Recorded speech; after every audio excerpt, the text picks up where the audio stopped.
இனிமே கண்ணை மூடிட்டு கடலை எண்ணெய் வாங்கலாம். ஏன்னா மந்த்ரா கடலை எண்ணெய் இதயத்தின் தயாரிப்பு. மீடியா உங்கள் கனவா? படிக்கும் அனைவருக்கும் internship, placement assistance. Pandey school of journalism short term கோர்ஸில் உடனே சேர 7338824242.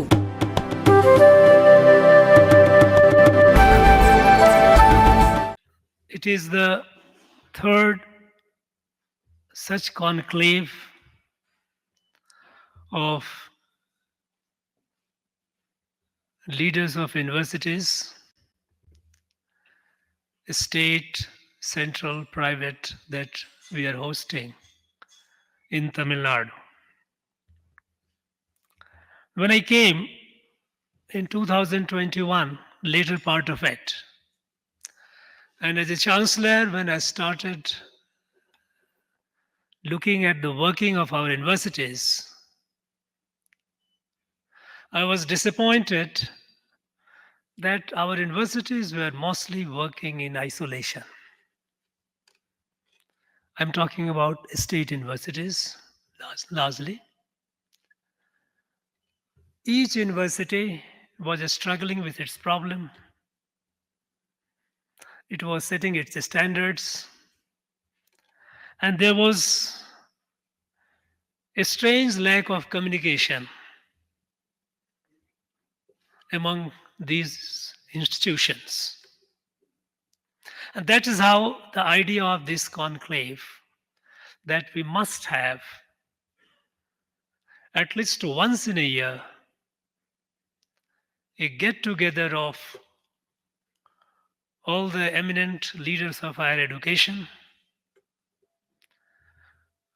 live together, deliberate on issues, exchange your thoughts, learn from each other, because this is how knowledge prospers, we all prosper. I am personally thankful to Professor Jagdish Kumar for his presence and sharing his valuable thoughts, the ideas. In fact, he said he was present twice on 2 occasions. But I think my audience will tell you we were present all the 3 times. 2 physically, once you were virtually present. You have been taking interest, coming all the way, interacting with our vice chancellors, being the guardian of standards in the higher education, and being the driver of many of the significant transformations that are happening in our higher education ecosystem. Your presence has been immensely helpful. Friends, this 2 days conclave, the core thrust is on research excellence, innovation, and entrepreneurship. We have eminent experts to share their knowledge, their ideas. We have Professor Partha Chakravarti, a former director of IIT Kharagpur and a leading expert. He will be sharing with all of us about research excellence and future of artificial intelligence, an area which we all talk about with a lot of hope and apprehensions, and the area in which there has been so much of revolutionary transformations happening at a speed and a scale unimaginable. It will be good to hear him. We have for startup, for innovation and entrepreneurship, Shruti Kannanji from Cisco, who has been advisor to various initiatives of the government of India, a startup in India and others. She will be sharing with us, which will be very, very valuable to us. We also have Dr. Charan, who would be telling us about universal human values. Plus, we'll have some other speakers. The context has been set in by the chairman UGC. He has touched on all the frontiers, the areas where we need to work, which are very, very pressing need of the hour. I'm sure you would be taking note of it and aligning your university initiative accordingly. Friends, this our national education policy, which has been brought out after a lot of churning involving countless number of stakeholders from different disciplines, not only from the academia, from the industry, from the society, from thought leaders from various domains. This is our future. Our country today is at the cusp of transformation. Challenges which are facing the world, they are facing us as well. And they are hurting us in a very major way. We have a problem at almost every dimension. A country which, at the time of independence, despite all the exploitation by the colonial powers, we were the sixth largest economy in the world. In the subsequent over 6 decades, we were reduced to 11th economy. Now, fortunately, with the new initiatives coming, we have become the 5th largest, and we are very hopeful that in the next few years we will be the 3rd. We have lost a lot of time. We have lost a lot of time because we have been following the education system which was largely bequeathed to us by the colonial rulers. Learning the borrowed knowledge, giving those knowledge to our students, the students with the degrees, they come out and start begging for jobs. Now, if we all say that basic purpose of education is empowerment, a student at whichever stage comes out with a certificate, with a degree, should come out with a confidence to live with dignity. Somehow we missed it and we continued following that tradition. And we reached where we reached. The countries which were far behind, they left us far behind. Now, if we continue like this, we have no future. While we think about the world, which we must think, which we have started thinking because we are like to build ourselves, we have to think about ourselves. So we have to think about ourselves, our country, for the good of the world. We know for a long time, until colonization, India was the largest economy in the world. Not for 100 years, not for 200 years, for over 1800 years of recorded history. We were the largest economy in the world primarily because we were innovative. We were enterprising. Our education system was not the system of rote learning. We all know that in India,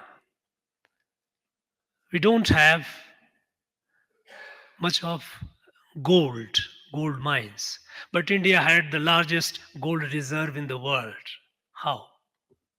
It was because the world was the market for Indian products.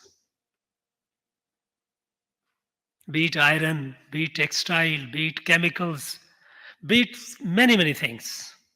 Right from Central Asia, Roman Empire, in the West to China in the East. They were India's market. We were competitive. It was not that the others were not trying, but we were competitive. We were ahead of others. So our products were valued. It is a recorded history that the iron that India produced was the best. And in the old historical literature, Indian iron was called Jawab-e-Hind. When the soldiers, when the armies, they looked for the weapons, the metals, the irons that they used, or the Indian iron was the best, was the strongest. We kept improving, innovating. This spirit of innovation, a spirit of research, it was decimated during the colonial period. We have to come out of it. You know, in Bharatiya knowledge system, knowledge is not a static, it is a dynamic.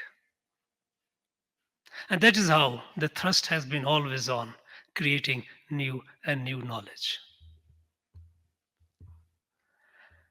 I am tempted to recall Tiruvalluvar. At the very beginning of the Kalvi section, what does he say? He says, Kark kasdark karpavai katrapin nirak adarkutaga. Kark kasdark karpavai. Learn hard and hard. Break frontiers.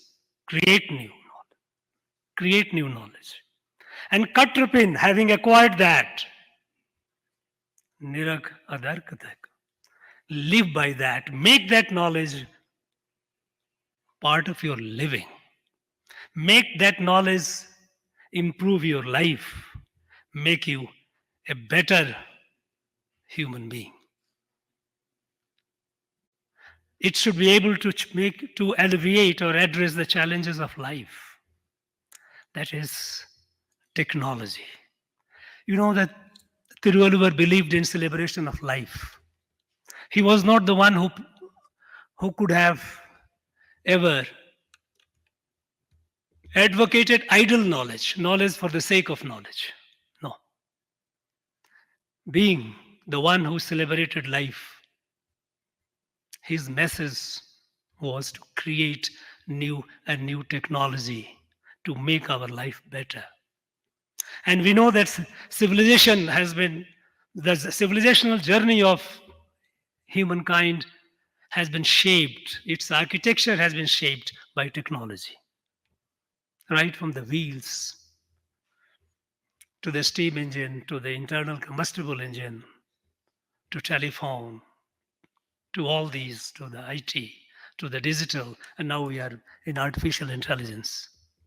All these have a transformative effect on the whole civilization. Now, in this era, it is important for us that we change over from the old mode of teaching for the sake of teaching, passing on a borrowed knowledge.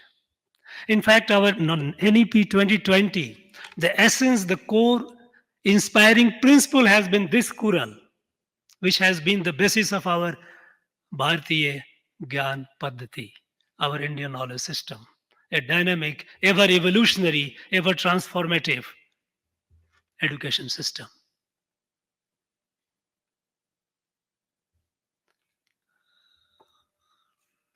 Our chairman UGC has given you a lot of food for thought. Other speakers also will be sharing their ideas. He talked about institutional development plan. We have a session on that. Because when your institution, you have a plan, the plan cannot be for 5 years, for 10 years. It has to be a long term. For long, we have been thinking on a short term, 5 year, 5 year, 10 year. It can be a milestone, it cannot be a vision. Vision cannot be for 5 years. Vision cannot be for 10 years. Vision has to be for a longer period. So, how you develop your institution? That's very important. And how to ensure that the students, our young students, those who come out of universities, colleges, they come out equipped with the knowledge, the skill, and the confidence with which they live a life of dignity. They're able to solve the problems of theirs and as well as problems of the larger humanity. That's very important. And I'm sure in the next 2 days, today and tomorrow, you will all be sharing your thoughts, exchanging in the session, at the margin of it. The idea of keeping it for 2 days is essentially to give you some time, though the programs have been back to back, but still, you are all based here. You should be able to exchange your thoughts and ideas, meet each other, and see that the spirit of this conclave to bring together a, a cooperative ecosystem of higher education where you exchange your ideas, your thoughts, how you have been solving problems, what are you doing, each institution has something unique, some strong point. Each will benefit from the other. You continue with this even beyond. You don't necessarily have to wait for the next. We should not wait for the next annual conference. In any case, we will have the annual conference. But in between, there should be your own meeting at a smaller level and can continue with this spirit of building a new higher education system for a new India. That should be our goal. I wish all of you the very best. Thank you very much once again. Thank you. Jai Hind.